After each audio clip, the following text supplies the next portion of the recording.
Spencer, what do you think was driving the jump today?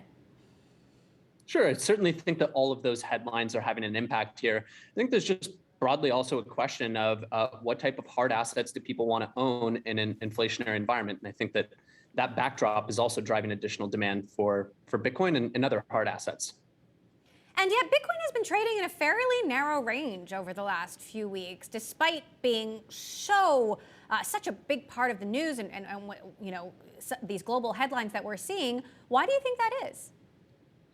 I think it's part of a longer term trajectory of Bitcoin just seeing reduced volatility over time as its market cap and trading volume and market infrastructure matures.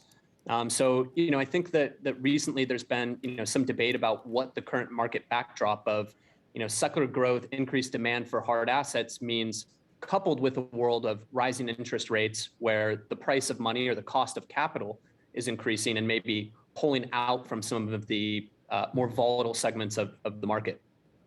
So looking at short-term moves, what about the long term? What happens to Bitcoin? What does the market look like 5 years out? We talked to Mike Novogratz about that, Galaxy Digital. Take a quick listen to what he has to say. The whole year thought we'd be a 30,000, 50,000 range in Bitcoin. Risk to the upside, not the downside. But I think, 5 years out, if Bitcoin's not at 500,000, I'm wrong on the adoption cycle. Right? We see an adoption cycle that accelerates. Bitcoin grew so much faster last year, crypto grew, than the internet did its best years in the 90s. Spencer, is it at $500,000 in 5 years? 500,000 exactly, I'm not really sure. And look, Novo and I might disagree on many different points, but I agree with him here. I think that people overthink Bitcoin and crypto as a whole quite often. I mean, realistically, I think the easiest thing to do here to do well is to have a long-term time horizon. What's going to happen in any particular day, week, month, or even year is extraordinarily uncertain.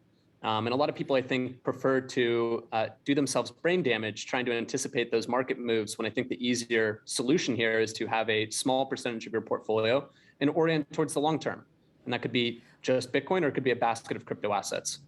What's your take on President Biden's executive order and the role that crypto is playing in the war on Ukraine? Do you think we are looking at a turning point in history for this cryptocurrency and cryptocurrency in general?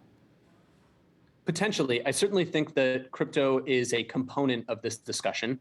Right? I think that what's been made very clear, not just with the war in Ukraine, but I think across global events over the past couple of years, is really become evident that money and financial services have become weaponized. And sometimes that weaponization is used for things that would probably have broad support, and other times there's opposition.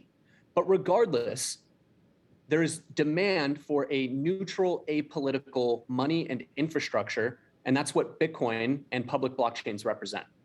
But there's also a concern that cryptocurrency and digital assets could be weaponized. For example, that Russian oligarchs could use it to circumvent sanctions. Does that concern you? It does not concern me. Most of the U.S. governments and foreign experts on these agree that there is no material portion of money laundering or sanctions evasion that occurs via crypto. So I don't think it's a material issue, and clearly the vast majority still occurs in hard assets like gold or in paper U.S. dollars.